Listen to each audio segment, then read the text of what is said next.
देखिए, राहुल गांधी जी जब भी विदेश जाते हैं तो पूरी भारतीय जनता पार्टी की ट्रोल आर्मी को, भारतीय जनता पार्टी के सोए हुए मंत्रियों को काम दे देते हैं। 80 करोड़ लोग इस देश में, उनके डेटा के हिसाब से जो पार्लियामेंट में उन्होंने दिया है, इस देश में 80 करोड़ लोग 5 किलो राशन पर रह रहे हैं। लिए कोई योजना ला रही है तो आपको लग रहा है कि देश बैंक करप्ट हो जाएगा। इससे जाहिर होता है कि कांग्रेस गरीब जनता के साथ खड़ी है और नरेंद्र मोदी जी सिर्फ उद्योगपति दोस्तों के साथ खड़े हैं। देश बैंक करप्ट हो जाएगा अगर उनको गारंटी दी जाएगी, उनको फ्री में अगर कोई सुविधाएं उपलब्ध कराई जाएंगी। ये देश जनता का है या देश अडानी जैसे लोगों का है या देश उद्योगपतियों का है, ये मोदी जी तय करें और जनता भी इस बात को तय करे। कांग्रेस अपना काम करती रहेगी। देखिए, राहुल गांधी जी जब भी विदेश जाते हैं तो पूरी भारतीय जनता पार्टी की ट्रोल आर्मी को, भारतीय जनता पार्टी के सोए हुए मंत्रियों को काम दे देते हैं। अब भाजपा सुबह शाम उनके सारे मंत्री बैठ करके राहुल जी का भाषण सुन रहे हैं कि कहां से कौन सी बात निकाल सकें। राहुल जी एक बहुत बड़े प्लेटफॉर्म पर दुनिया की बड़ी बड़ी यूनिवर्सिटीज में लेक्चर दे रहे हैं और वहां जाकर के देश में, दुनिया में जो हो रहा है उस पर बात करते हैं। ये बहुत सामान्य सी बात है। अब ऐसे में अगर उन्होंने कहा कि दलितों पर, माइनॉरिटीज पे हमले हैं, तो ये सच्चाई है। मैं नागपुर में खड़ा हूं, दलितों पे हमले इस देश में हैं, बढ़े हैं। मध्य प्रदेश से लेकर, उत्तर प्रदेश से लेकर के तमाम जगहों पर जहां भाजपा शासित सरकारें हैं, ऐसे में उनकी बात का जवाब देने के लिए भाजपा से पहले ओवैसी साहब आगे आ गए। लेकिन महिलाओं के नाम पर बड़ी बड़ी बात करने वाली स्मृति ईरानी जी को अगर जंतर मंतर पे ढूंढना हो तो कहां जाएं? अगर महिला पहलवानों के साथ खड़े होने के लिए ढूंढना हो तो कहां जाएं? अगर गैस सिलेंडर की महंगाई पर पूछना हो स्मृति ईरानी जी से सवाल तो कहां जाएं? मिसिंग है या नहीं है? वो स्मृति ईरानी जी जो प्याज की और आलू की माला लटका करके घूमती थी जब 5 रुपए रेट बढ़ जाता था, आज आलू प्याज से लेकर के गैस सिलेंडर, डीजल, पेट्रोल तक के दाम आसमान छू रहे हैं। स्मृति ईरानी जी कहाँ है? मिसिंग नहीं तो और क्या है? बेटियों के साथ अत्याचार हो रहा है देश में। आपको याद होगा कि महामहिम राष्ट्रपति महोदया को लेकर के अधीर रंजन चौधरी जी की एक जबान फिसली थी, तो उस पर किस तरह पार्लियामेंट में चीखी थी वो।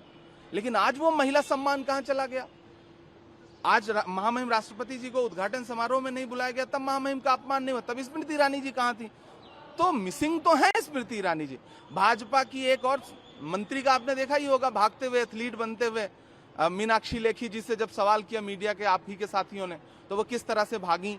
तो इससे लगता नहीं कि महिला, जितनी महिला सांसद है, जितनी महिला मंत्री हैं, वो कहां है महिलाओं के अत्याचार पर बोलने के लिए। तो जाहिर सी बात है कांग्रेस पूछेगी ही कि आप मिसिंग क्यों हैं। देखिए, जब सरकारें काम नहीं कर पाती तो वो नाम बदलने की राजनीति पे निर्भर हो जाती हैं। यहां सरकार कुछ काम नहीं कर पा रही है। सच्चाई तो ये है कि माननीय उच्चतम न्यायालय की टिप्पणी के बाद इस सरकार को नैतिक रूप से रहने का कोई अधिकार नहीं है।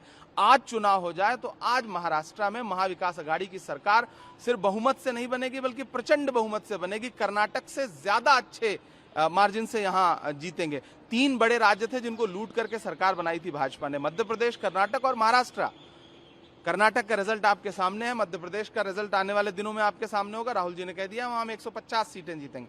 ऐसे ही महाराष्ट्र में भी होगा।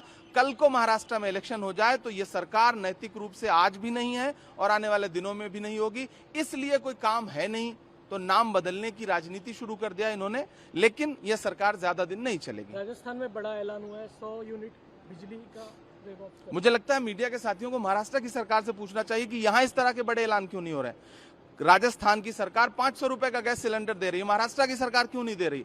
राजस्थान की सरकार राइट टू हेल्थ बिल लेकर के आई, फ्री में लोगों का इलाज होगा, यहां की सरकार क्यों नहीं दे रही है? राजस्थान की सरकार चिरंजीवी योजना लेकर के आई, यहां की सरकार क्यों नहीं दे रही है? यहां की सरकार से मीडिया के साथ ही सवाल पूछें कि जो काम राजस्थान में हो रहा है, राजस्थान एक मॉडल स्टेट है इस वक्त। आप बताइए कि 500 का सिलेंडर किसी भी स्टेट में मिल रहा है? नहीं मिल रहा है। सरकार, केंद्र सरकार 1150 का सिलेंडर बेच रही है और हमारी सरकार उसको लेकर के 500 रुपए का दे रही है गरीब जनता को। आप लोग यहाँ के सरकार से सवाल पूछना शुरू करिए कि राजस्थान जैसा आप कब बनेंगे।